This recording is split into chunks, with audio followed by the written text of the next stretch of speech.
Hello, Hello. welcome to the study group for tonight. The Unity of Livonia group, a small but mighty group of participants we have here tonight. But boy, we got some deep stuff to talk about tonight. We're starting tonight.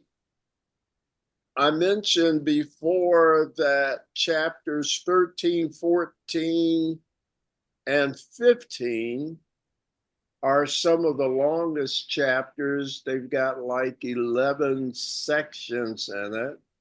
And Hmm. so we're in starting chapter 15 tonight. So expect a lot to cover this week. In addition to that, some of our workbook lessons aren't that short either.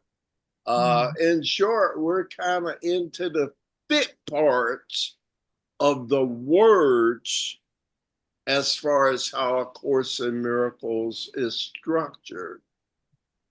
But Gotcha. what happens after a certain point? What do you see happening in the course in terms of format? A question right out of the gate. You've been through this book a few times, right? So you've had an opportunity to kind of see the big picture of how it's put together. And one of the notable things you'll notice, and maybe we should start spending a minute talking about why, is that the words fall away. Right.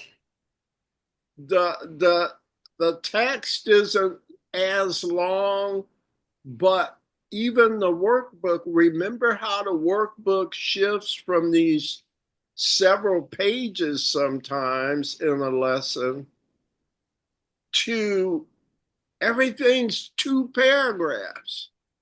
Mhm. So the words fall away.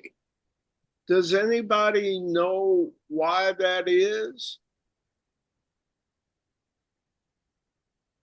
I They're mean, not as important at this point. It's more the kind of experiencing what you've been yeah, learning. yeah. So maybe we talked about this. Keep in mind that the book is not the course. 1,200 pages of reading, but that is not the course. The course is the experiences. The central teachings of the course are experiential, not cognitive reading and all of that.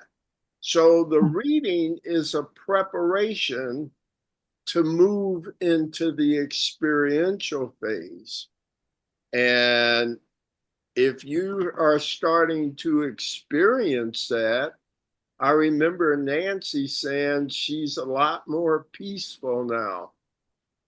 That's Sure. that's the experiential stage that has come from the training, you see? So apart from the challenge of just reading the lessons and the text and the manual for teachers and reading and studying it, that's not even the essence of this course, you see? Yes. Yeah, anyhow, I find it a spiritual masterpiece. I guess I need to move on. We've got a lot to cover tonight. This past week, we were in that long chapter called Teaching for Truth. Any comments or questions about chapter 14, Teaching for Truth? And we covered lessons 92 to 98. So I'll just put those out on the table too. Lessons 92 to 98. Anything anyone wants to say? All right. Well, I'll tell you, we've got so much to cover tonight that if you don't have anything to say as far as a review, I think we better just delve in and pick up where we are for tonight. And the text reading is first. So let me get the readers together here. Nancy, yes or no? Should I I'll miss this? try. Huh? I'll try. All right. I'll See, give it a whirl. just when I think I've got you figured out. That's great. Ron, number two. Hill, Yes. three. Uh, I'll wait to see what when Karen comes back. If she's reading, I think she is. But I better just wait until she comes back. What we are on page 200, I'm sorry, 301 in the text, and it's called the Holy Instant. So, Nancy, get us started, please. Okay. The Holy Instant, Roman numeral 1, the two uses of time.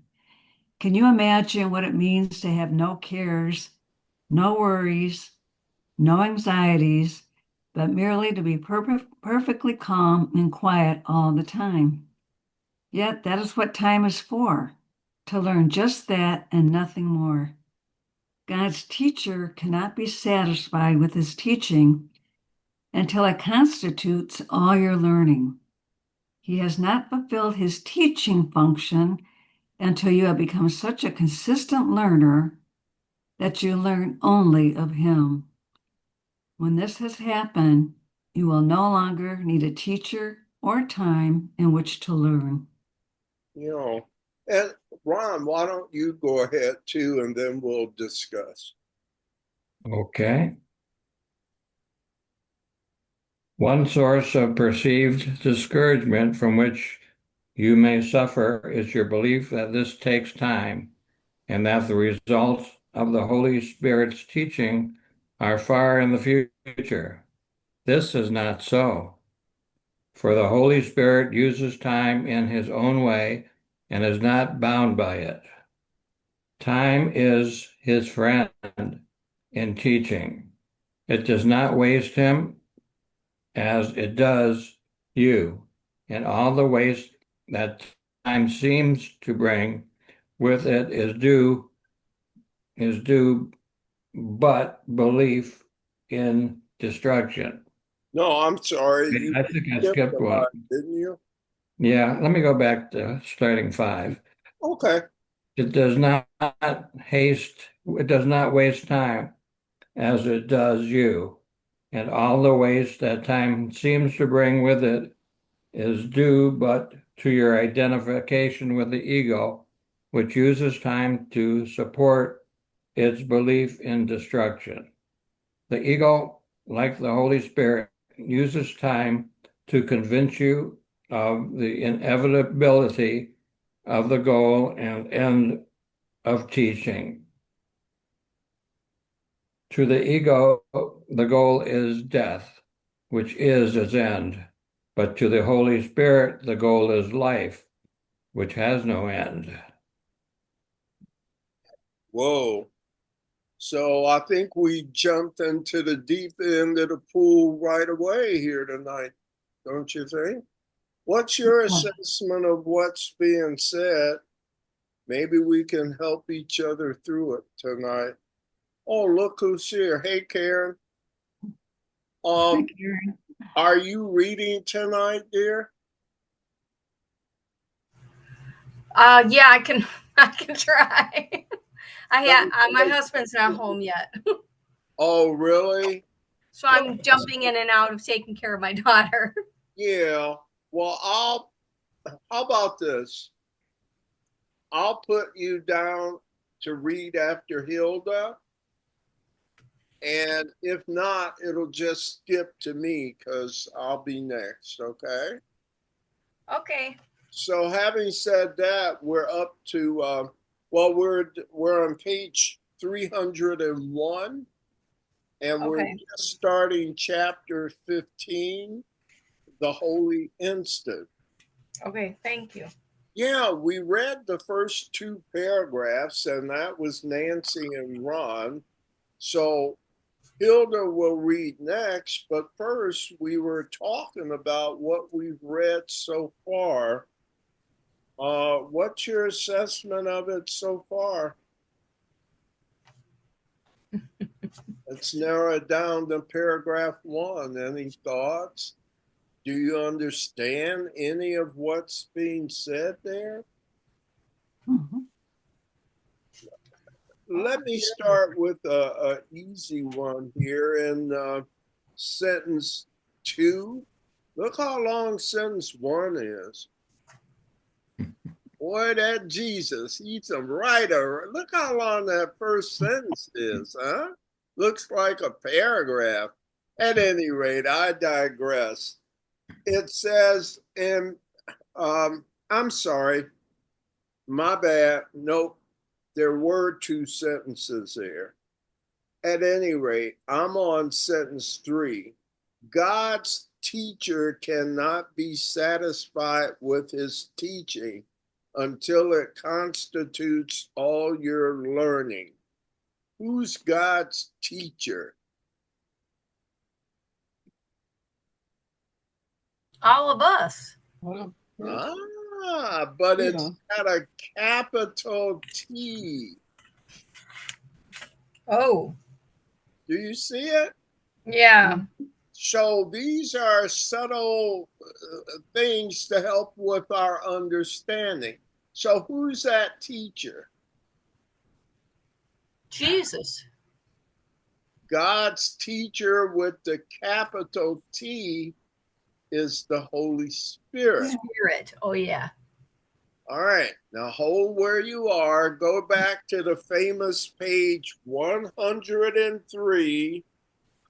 All right, and let's confirm who that teacher is. Page 103, paragraph 12. You've seen it before, right? Yeah. And then starting around sentence 5, a strident voice arose as the ego's voice. So what did God do about it? It's in that paragraph. God did not blot it out because to eradicate it would be to attack it. So what did God do about it instead? If you'll read further.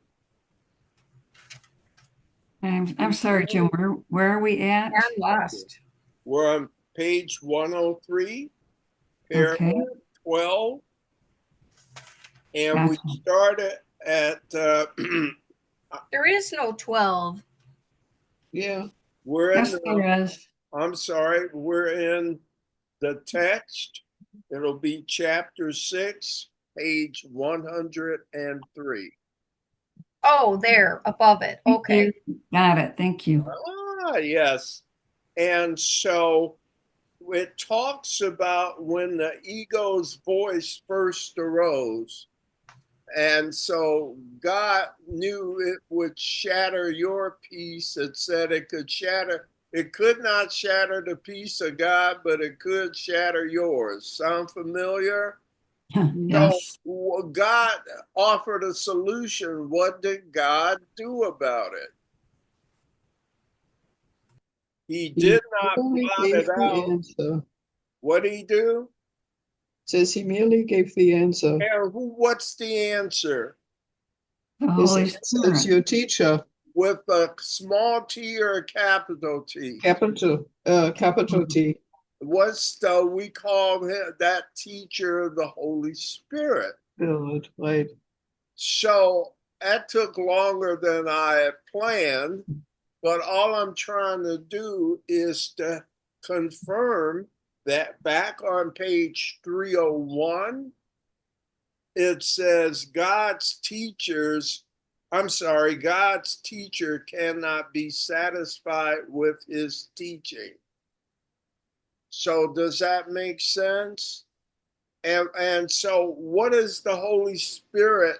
When will the Holy Spirit be satisfied that his teaching, when will the Holy Spirit be satisfied with his teaching?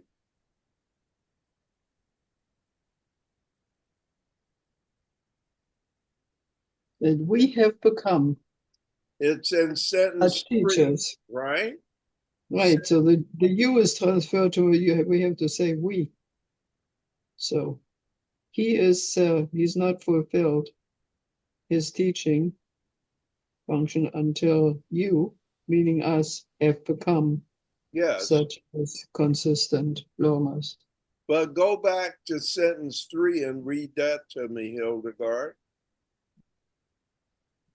God's teacher cannot be satisfied with his teachings until it constitutes all your learning, So meaning our learning. it means if it's all our learning, it means we know of nothing else. Right. We follow him completely, wholly. You see what I mean? Yeah. So that's one of the things I noticed that helps to understand in paragraph 1 is the Holy Spirit cannot be satisfied with his teaching until it constitutes everything that you learn, that you act from, that motivates your being. What about that first sentence? Sorry I took so long. Can you imagine what it means to have no cares, no worries? You see it? Yeah. And then what does he say in sentence 2? Yeah, that is what time is for. All right, so stop. Did you know that's what time is for? Our learning process. We have to learn. Once we do that, we don't need time. We don't need anything. Because we got everything. Hilda We're is part of on everything. fire tonight. Can y'all hear her and understand? Okay. So you thought time was for what? Does this surprise you? No, makes Not sense. Hilda. Makes sense Anybody to else? me. Okay. To be honest, a lot of things crossed my mind that I thought time was for. So I'm not totally surprised, but yeah, I never thought of it that way, but that's a big switch. But once again, I want you to see how the Holy Spirit will turn lemons into what? Lemonade. Lemonade. So, time is a level 2 concept, right? Right. So, does the Holy Spirit attempt to destroy it? No. What does the Holy Spirit do? Gives it a different purpose. And we'll talk about these different purposes of time as we go on with our reading here tonight. But that's my point on paragraph 1. Anything on paragraph 2, and I'll try and be quieter on that one.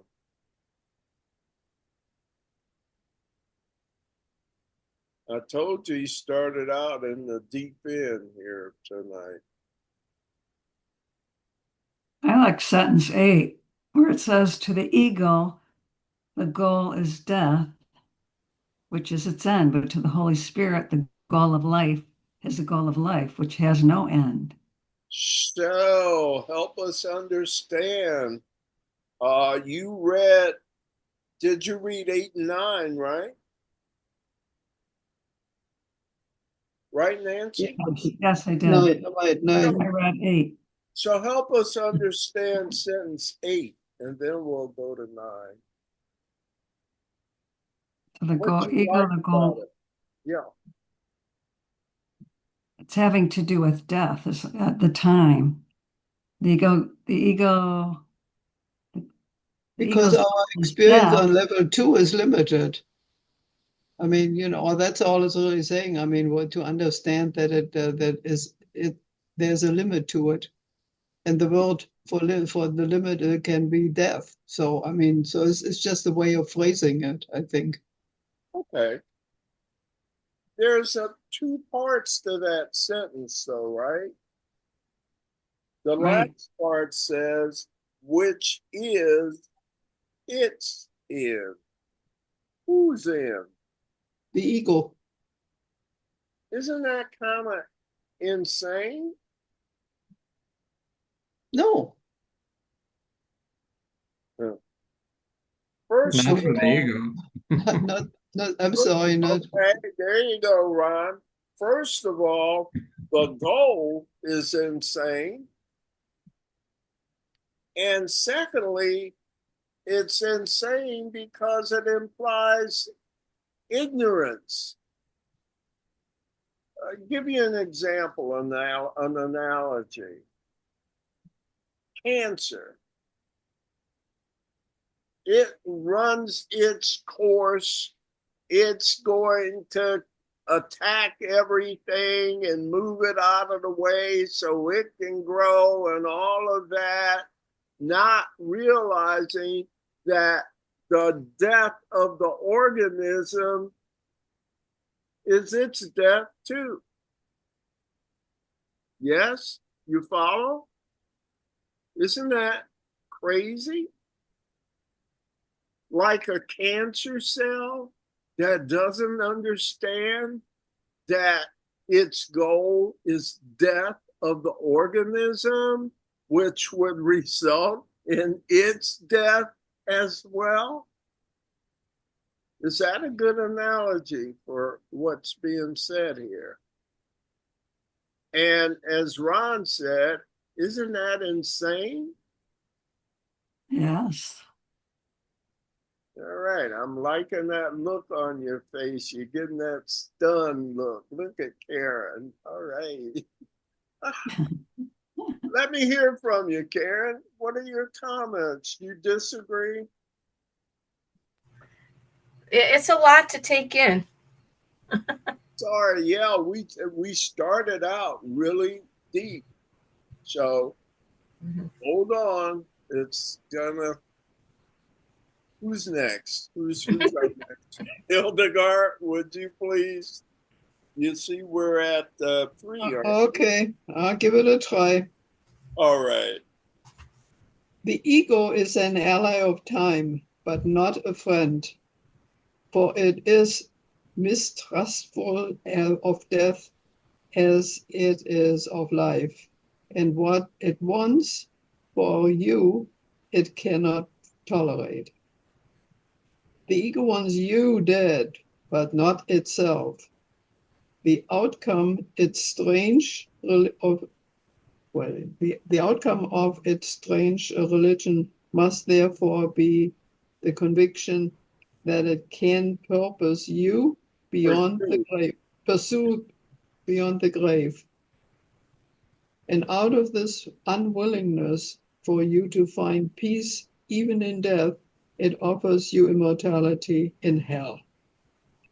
It speaks to you of heaven, but assures you that heaven is not for you. How can the guilty hope for heaven? Okay. And Karen, let's do the next one. Something happened to Ron. Maybe he'll come back. Anyhow. The belief in hell is inescapable to those who identify with the ego. Their nightmares and their fears are all associated with it. The ego teaches that hell is in the future, for this is what all its teaching is directed to. Hell is its goal. For although the ego aims at death and dissolution as an end, it does not believe it. The goal of death, which it craves for you, leaves it unsatisfied. No one who follows the ego's teachings is without the fear of death. Yet, if death were thought of merely as an end to pain, would it be feared?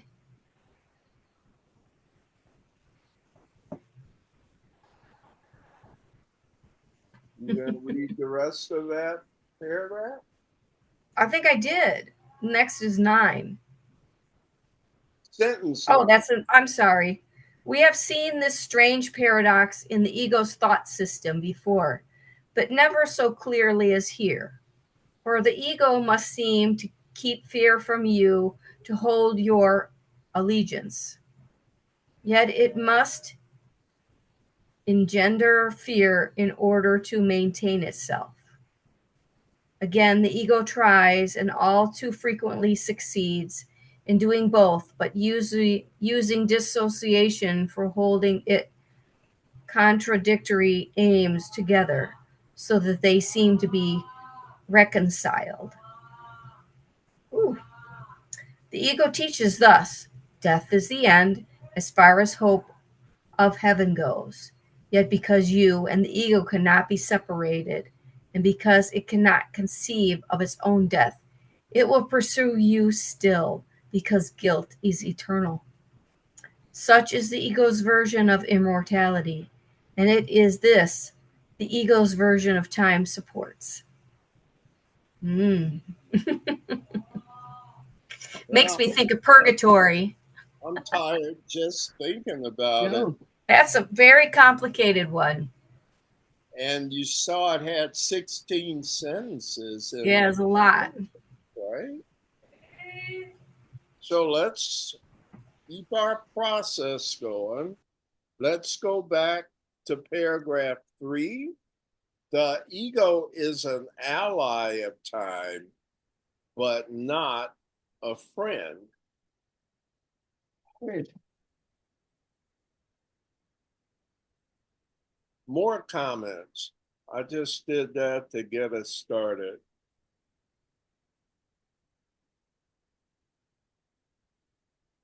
Just never thought of it that way. Thought of what that way? You know, in such works, because I mean, the idea as a human being, you have a lifespan, and you consider that, I think, probably a lot, and you know what it is and how it responds, or how you respond to it. So, so in ally, and that sense is that the ego and time go together, because that's where they reside. But once if you go to your higher self, then you are on a different plane, and you are like on a different level altogether. That's true. And yet it doesn't mean that time is not still your way to salvation. No, but that's what it's used for. Time is used for that. Time was part of the tiny mad idea, a limitation, right? Yeah. So that was a level 2 invention. It was a tool to lead away from God. So the Holy Spirit is not going to get rid of your stuff. He's going to give what you made a different purpose. So to the ego, which is what he's starting to talk about, remember the Holy Spirit had a use of time. You with me? And now he's describing the ego's use of time that leads to death. However, as it said at the top of the page. I'm on page 302 at the top. Do you see that sentence 8? Yet if death were thought of merely as an end to pain, wouldn't you rather go there and just end it all if there was no hope here? People do. What would you do if everything here is so hopeless? Wouldn't you want to just end it all? You couldn't find a way out. So the ego doesn't want that either, because your way of escape would take it with you. Here's what the ego is trying to do, is to keep us, the carrot is heaven in the future.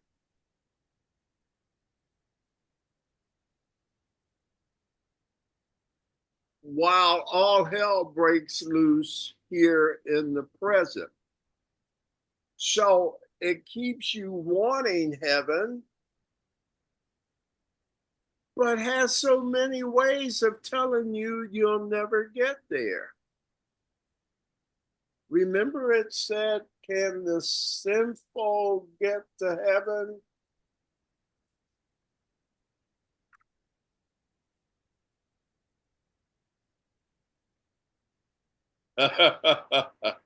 All right, we're in paragraph 3, right? Yeah. I better quit talking so much. How can the guilty hope for heaven? Read it to me again, Hilda. It says, how can the guilty hope for heaven? Okay. So there's supposed to be something better so far off, right? But what are your chances of getting in given your history?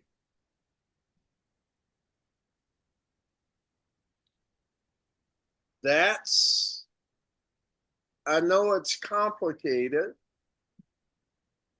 but the idea is to keep us stuck so we'll never see the trick that's going on. The only way none of this could be true or relevant is if you were sinless to begin with. That's the only way you could dissolve this whole dilemma. Am I using good words here? All right, so looks like Ron's back, but I'm not sure anyone will want to stay. I told you it's deep, but we're just getting some insight into the motivation. The ego delivers hell and promises heaven, but also tells you heaven is a long shot for you. So, do you think you can ever make it?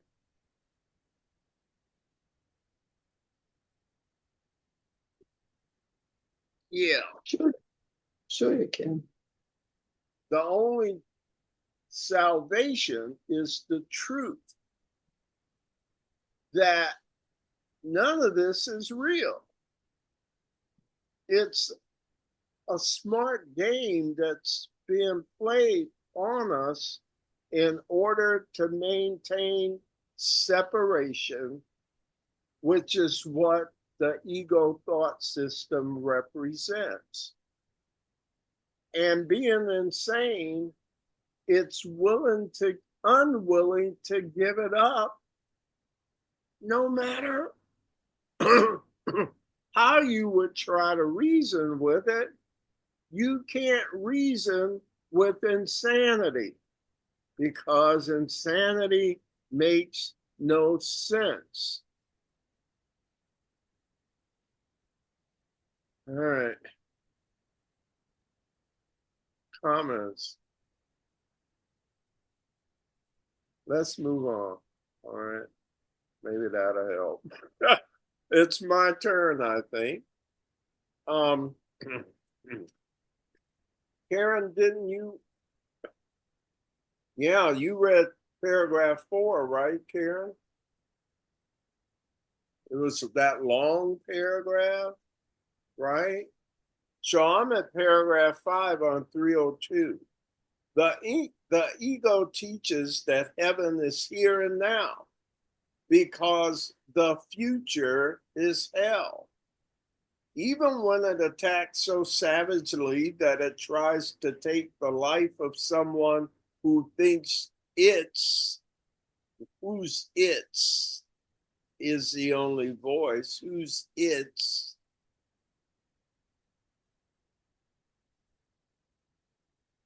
The ego? Ego. The ego. Okay. Even when the ego attacks so savagely that the ego tries to take the life of someone who thinks the ego is the only voice, the ego speaks of hell even to him. For the ego tells him, hell is here as well, and bids him to leap from hell into oblivion. The only time the ego allows anyone to look upon with equanimity is the past. And even there, its only value, and even there, the past only value is that the past is no more. How am I doing with the pronouns? What does equanimity mean? Even. Okay, even, Balanced. stable, consistent. So the only thing you think you know for sure is what happened to you in the past. And most of it's so tragic, its only value is that it is no more. How hopeless is this situation? Is that what time is for? Well, there is no past. Pardon me? Say that again. There is no past. But what if you don't know that? What if you're still, a lay person, regular person, and thinks your past is real and still has a hold on you? And that's most of us, right? You're right. You just have to remind yourself all the time. Say that again, dear. I said you just have to remind yourself all the time you get into that situation, kind of step back and say, wait a minute, this is not real. And yet the things we're crazy to regular people out there, aren't we? To the majority still, right? Yep. We're the crazy ones. So you get people don't take too much time to listen to you when they make the judgment that you're crazy right at the beginning. So it's a tough situation here. But look where this is building up. Let's go back to Nancy. We're on paragraph 6. Wow, Okay. I'm depressed. Yeah. How bleak and despairing is the ego's use of time, and how terrifying, for underneath its fanatical insistence that the past and future can be the same, is hidden a far more insidious threat to peace. The ego does not advertise its final threat, but would have its worshippers still believe that it can offer them escape. But the belief in guilt must lead to the belief in hell, and always does. The only way in which the ego allows the fear of hell to be experienced is to bring hell here, but always as a foretaste of the future. For no one who considers himself as deserving of hell can believe that punishment will end in peace. Okay, Ron, 7, please. Oh, Ron, turn you're unmuted here. Can you hear us? Yes, can you hear me now? Yeah, would you read 7? Yes, I've given up on my computer. I'm on my phone, Your phone. and I can hear you, but I can't see anybody except me. But that's okay. I'll read number 7. Oh, wow. All right. The whole the Holy Spirit teaches thus: there is no hell. Hell is only what the ego has made of the present. The belief in hell is what prevents you from understanding the present because you are afraid of it. The Holy Spirit leads as steadily to heaven as the ego drives to hell. For the Holy Spirit, who knows only the present, uses it to undo the fear by which the ego will make the present useless. There is no escape from fear in the ego's use of time. For time, according to its teaching, is nothing but a teaching device for compounding guilt until it becomes all encompassing, demanding vengeance forever. Ooh, Purgatory. I'm sorry, Hilda, I'm not hearing you. Say it again. I said this is like purgatory. You have to go through those stages before you get to heaven. In the meantime, you Yes, and have to it's go a through hell. reality where there's no hope here and scarce hope for the future. The only expedient option is oblivion. Destroy yourself. It's bleak, isn't it? Okay, For when sure. you see it's not, all it is lose lose, and you're caught in the middle of a lose lose situation. Let's read some more. Are we down to paragraph 8? Hildegard, it's your turn. Okay. The Holy Spirit would undo all of this now. Fear is not the present, but only of the past and future, which do not exist. There is no fear in the present when each instant stands clear and separated from the past without its shadow reaching out into the future. Each instant is a clean, untarnished birth in which the Son of God emerges from the past into the present. And the present extends forever. It is so beautiful and so clean and free of guilt that nothing but happiness is there. No darkness is remembered, and immortality and joy are now. So let's just pause a minute here at paragraph 8. There's some, to me, this is salvation. How many spiritualities have you heard of now that talk about mindfulness and about being in the present moment? You heard of any?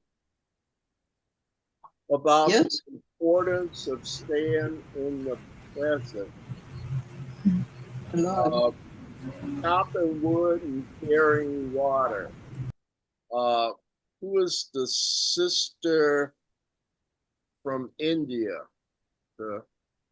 that took care of so many Sister people? Teresa. Mother Teresa. Mother Teresa. Teresa. She said, when I'm washing dishes, They say, what are you thinking about like during your day? I'm not thinking about anything but the present moment. Here they call it the holy instant. In other spiritualities like Buddhism, they'll talk about reaching this state of nirvana. Heard of that one? Mm-hmm. Or in meditation, uh, in yoga, you'll hear about reaching the state that they call samadhi. Anybody heard of samadhi? No? Okay. Yes. Well, same like Nirvana. Yeah, that's Yeah, what I'm giving you. Or that's a different name for the same thing. yes. And so what I'm trying to show you is that this goal is universal. You hear about it in a lot of spiritualities. Some of the gurus from India, they talk about reaching a state called chitta, CHITTA. It's a state where it's a state of being that is unsullied by past memories. It's that state of meditation where you stop thinking about anything and you're just suspended and you don't have any judgments or karma or anything pressing on you. So all you're doing is being. Those are all synonyms. You see what I mean? For what the Course is calling the holy instant. And you'll recognize it by how it talks about the quality of the holy instant. Do you see it there? Where it says, each instant stands clear and separated from the past, and without its shadow reaching out to form your future. You're free of all of those encumbrances, and you can simply be. And it is in that state that you will find God and a beauty that's beyond anything you could imagine. You've heard this before, right? That's what's being described here. So now we're going to talk about how you can start experiencing these holy instants. Isn't that what this chapter is about? Mm-hmm. So all he was doing was introducing it and talking about what's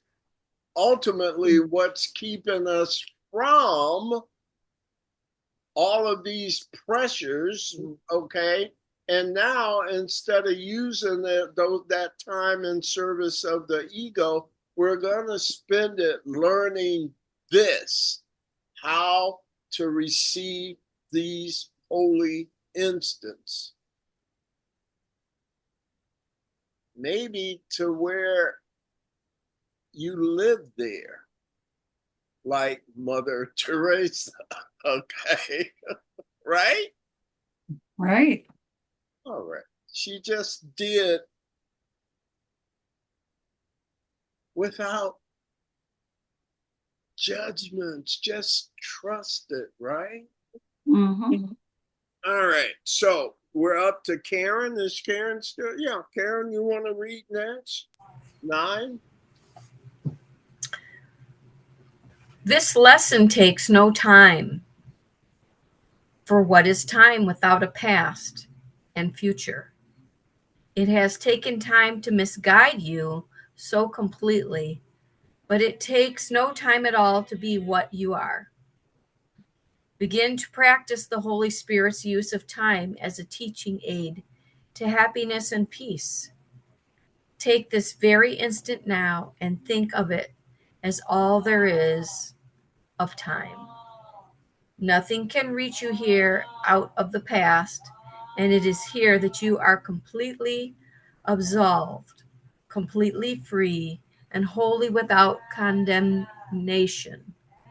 From this holy instant wherein holiness was born again, you will go forth in time without fear and with no sense of change with time. So in sentence 7 there, it says, from this holy instant wherein holiness was born again. You see that, everybody? Yeah. What is holiness? Completeness. Yeah. Okay. Um, wholeness, Mhm. WHOLE is another word, Right. right? Right. So holiness is completeness, is wholeness. What does yoga mean?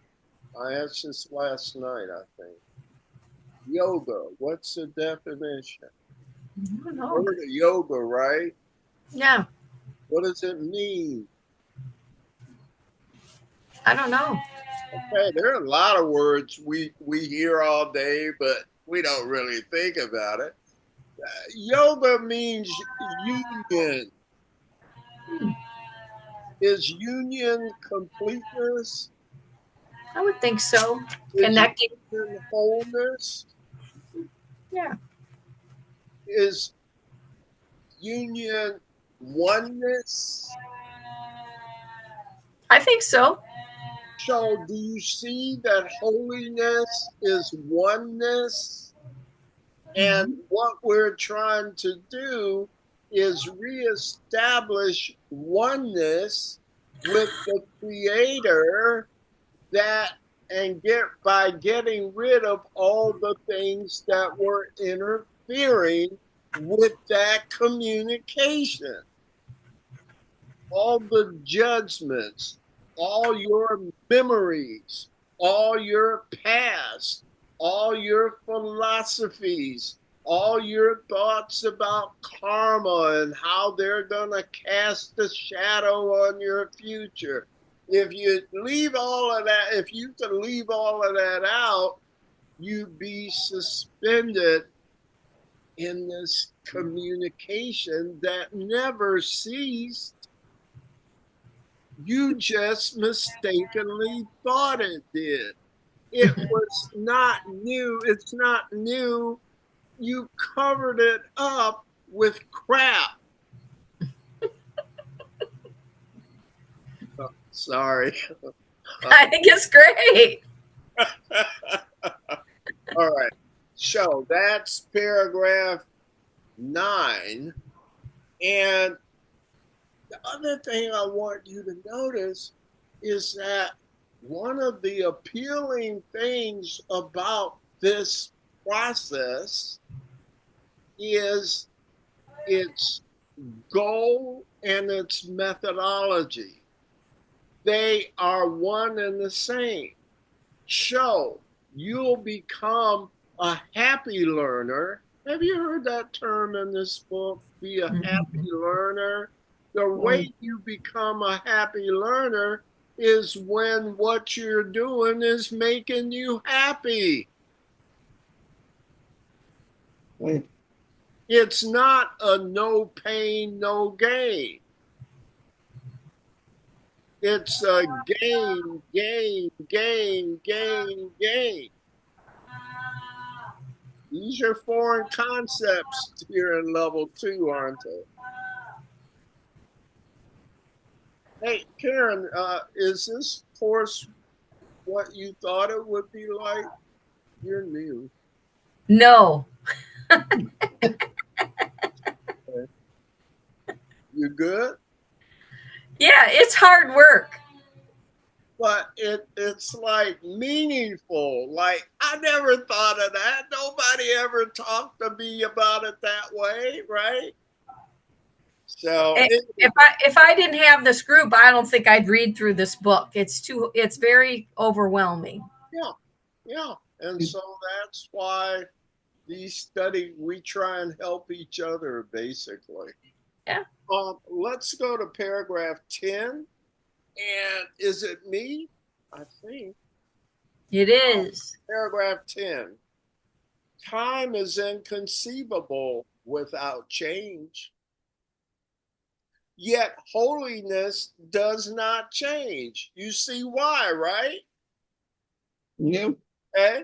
Learn from this instant more than merely that hell does not exist. In this redeeming instant lies what? Heaven. There's the goal.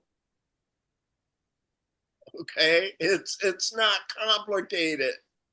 Do you see? And heaven will not change. For the birth into the holy present is salvation from change. Change is an illusion taught by those who cannot see themselves as guiltless. There is no change in heaven because there is no change in God. In the holy instant, in which you see yourself as bright with freedom, you will remember God. For remembering God is to remember freedom.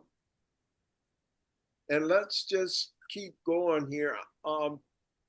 Nancy's next, but I'll tell you, I'm looking at the clock and we're not even going to try and tackle the second section.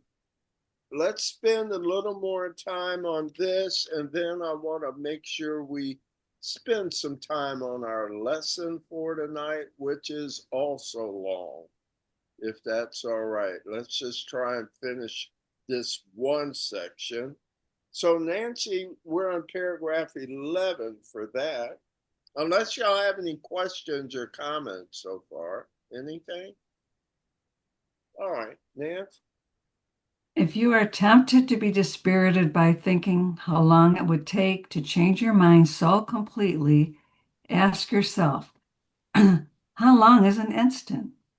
Could you not give so short a time to the Holy Spirit for your salvation? He asks no more, for he has no need of more. It takes far longer to teach you to be willing to give him than for him to use this tiny instant to offer you the whole of heaven. In exchange for this instant, he stands ready to give you the remembrance of eternity. Ron, paragraph 12. You will never give this holy instant to the Holy Spirit on behalf of your release while you are unwilling to give it to your brothers on behalf of theirs. For the instant of holiness is shared and cannot be yours alone. Remember, then, when you are tempted to attack a brother, that his instant of release is yours. Miracles are the instance of release you offer and will receive. They attest to your willingness to be released and to offer time to the Holy Spirit for his use of it. Okay. So in paragraph 12, there it is again, your brother. Everything we talk about, the caveat seems to have to do with your brother, doesn't it? Yes.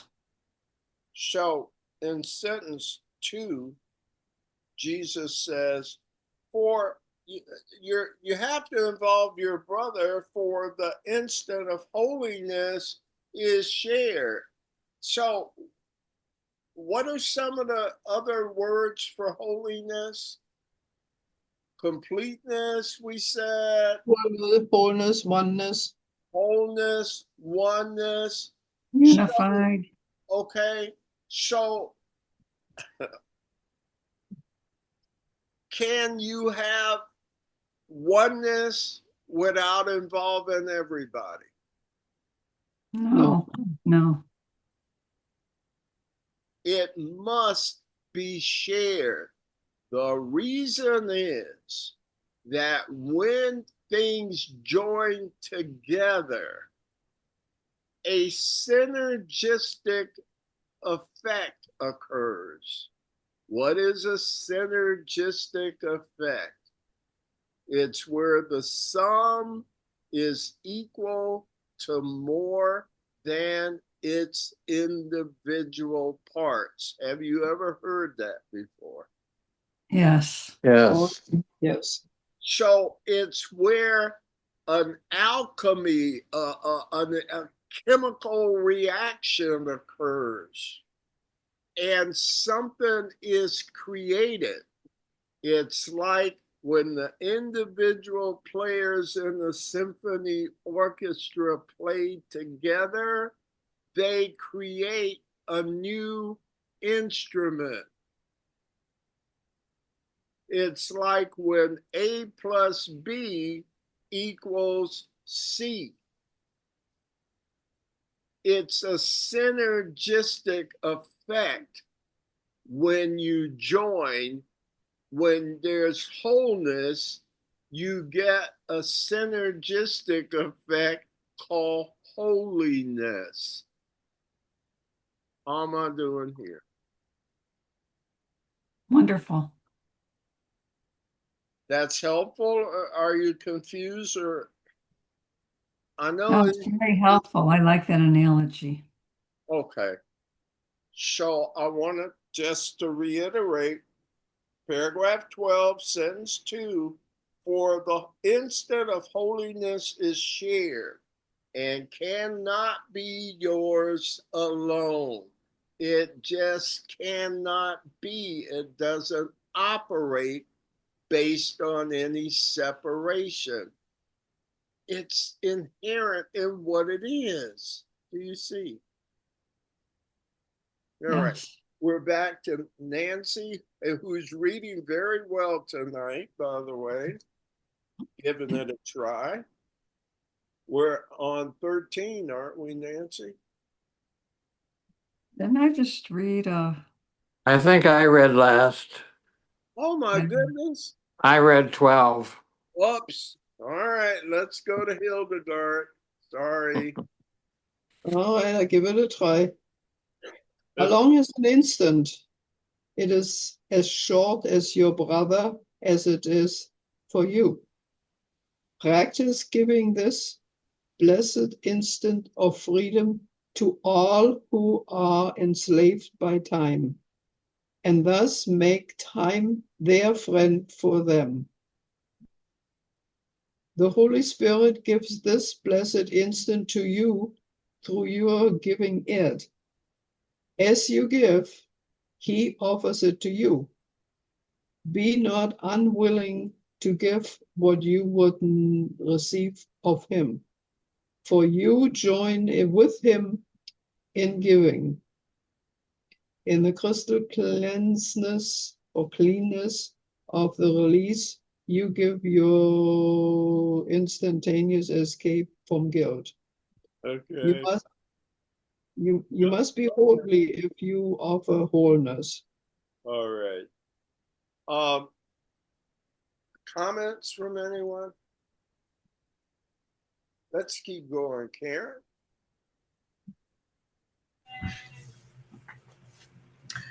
How long is an instant?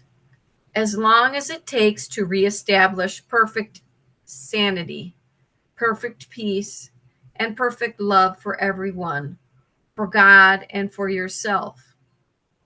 As long as it takes to remember immortality and your immortal creations who share it with you. As long as it takes to exchange hell for heaven, long enough to transcend all of the ego's making and ascend onto your Father. Time is your friend if you leave it to the Holy Spirit to use. He needs but very little to restore God's whole power to you. He who transcends time for you understands what time is for. Holiness lies not in time, but in eternity. There never was an instant in which God's Son could lose his purity. His changeless state is beyond time, for his purity remains forever beyond attack and without variability.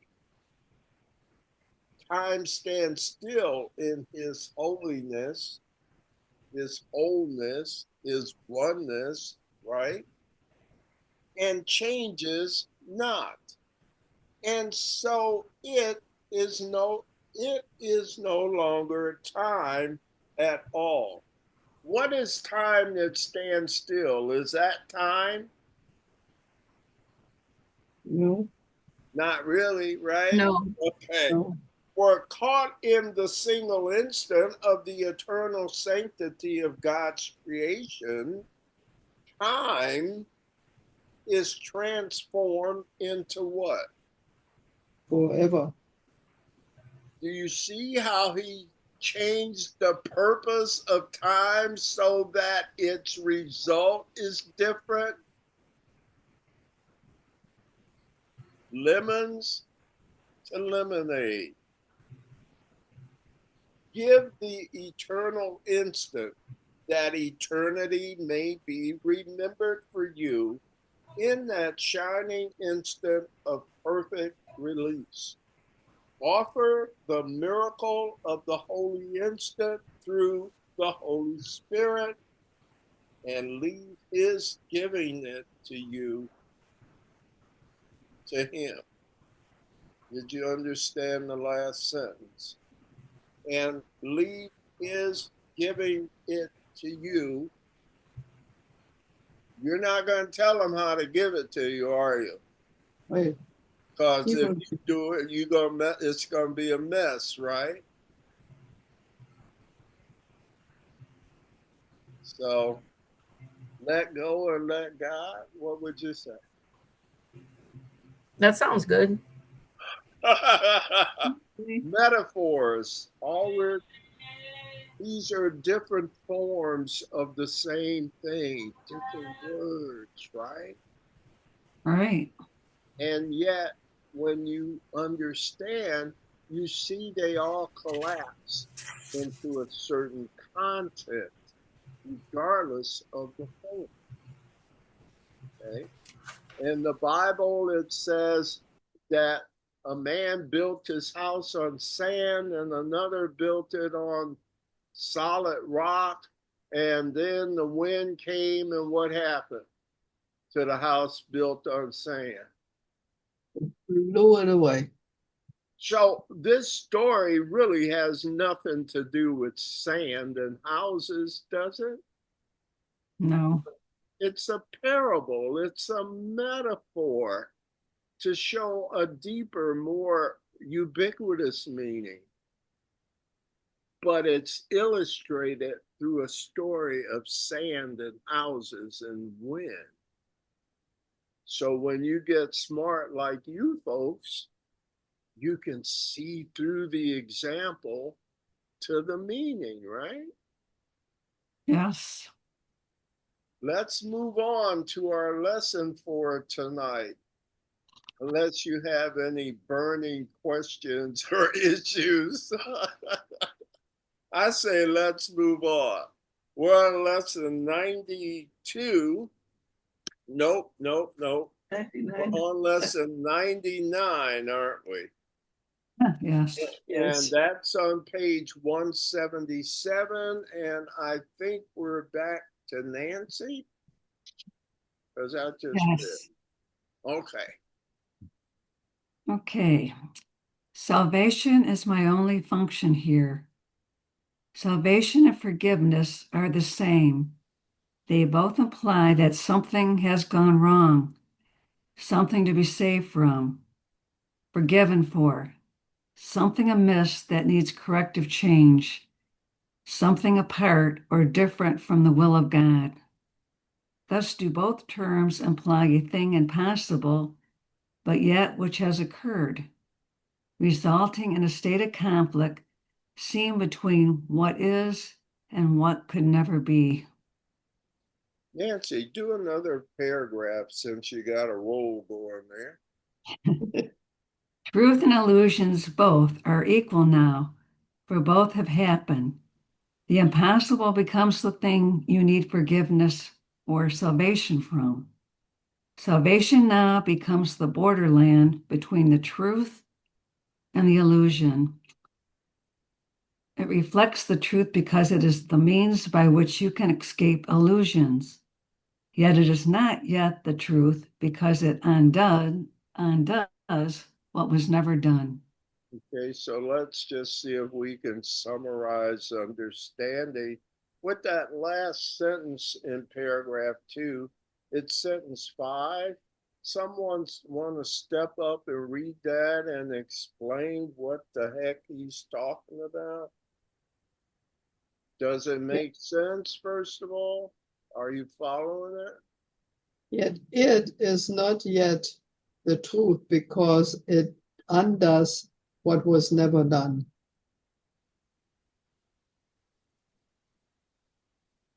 Okay, so listen, I'll just make this point, see if you agree.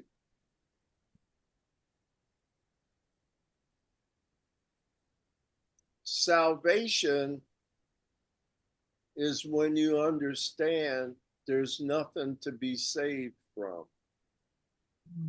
The whole thing's ridiculous. Why is it ridiculous? Because it's impossible. Now, how can the impossible happen? Don't get tricked on this like you always do. How can the impossible happen?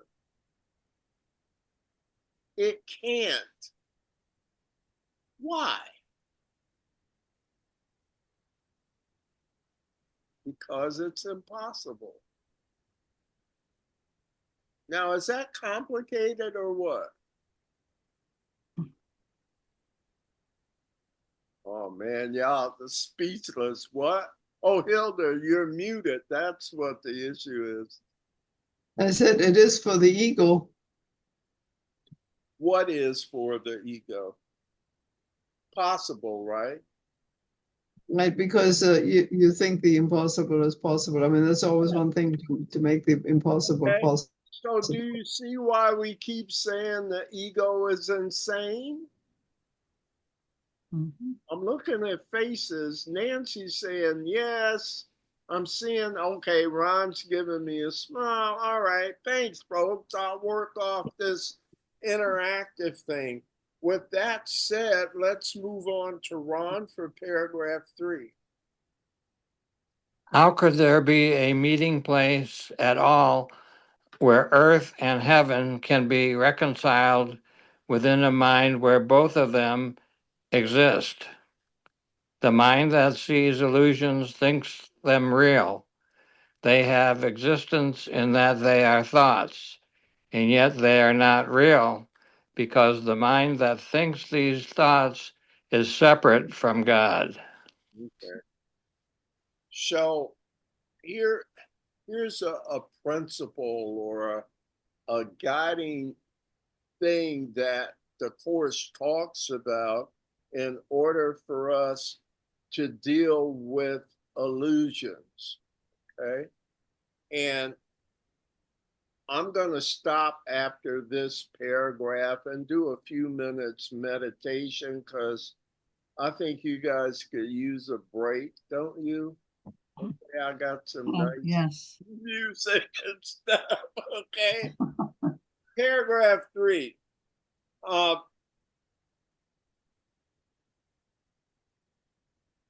the Course has introduced us to an alternative way of seeing things, right? Right. Which one is better? Which one is true? The Course's way of seeing things or the way the world sees things? Okay. There's good evidence, but let's put it to a final test. As it says in paragraph 3, how could there be a meeting place at all where earth and heaven can be reconciled within a mind where both of them exist? So now we got two thought systems. They both seem to be powerful, right? How are you going to reconcile them? As long as you keep them separate, they both seem valid. But if you bring them together, which one will stand? Because when you bring two opposites that are diametrically opposed together, you have to face it. Both of them can't be true.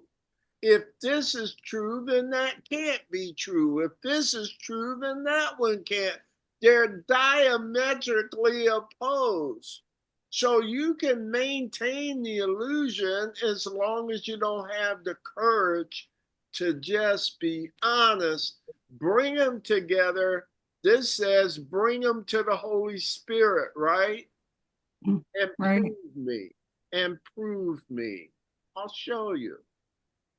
But as long as you maintain these two thought systems as though they're both true, they'll both seem true to you. And who can serve two masters that are saying exactly opposite things? Nobody. So that's the courageous step, which is turn everything over to the Holy Spirit, and only you will learn only of me. Let the other thought system go, try mine and see if I'm not telling you the truth. Try it, test it, right? And that's what we're attempting to do by way of these studies. Do you want to do a meditation period, or would you rather we just close out for tonight? It's up to you. I'm looking, it's 8:29 here. Better if I just let y'all go and we'll get a fresh start on it. I did tell you at the beginning it was a very heavyweight section coming up, didn't I? All right, so you feel like you ought to pay me something here tonight, or what? Thank you. Thank you. You know, I work for smiles. Thank you very much. All right. I'm tired too, you know. Okay, you're bringing it down to me. Yes, I'm ready. Thank you. Okay, all right. The light of God surrounds us. The love of God enfolds us. The power of God protects us. The presence of God watches over us. Wherever we are, God is. I am the light of God. I am the I light of am the God. light of God. I am the love of God. I I I am am the love the of light God. of God. I am the power of God. I am the And the power of power God. of God. I am the presence of God. I I am am the The presence of presence of God. Therefore, Therefore, Therefore, wherever I am, wherever wherever I am, God is, God is, God God is, is, and all is well. and and and all all all is is well. well. There is nothing to fear. there is There is There is nothing to nothing to fear. fear. There is only love. there There is is There is only only love. Namaste. Namaste. Namaste. a small but mighty group, but boy, you came out and represented tonight. I applaud you for going with me through this section. I hope it offered some benefit. Have a good rest of your week, okay? Thank you. We'll see Thank on. Thank you, Jim. Thanks Have a, for helping us. Yeah. yes. Absolutely. Have a Don't blessed be week, back. everybody. See you Couldn't later. do it without you, See you. John.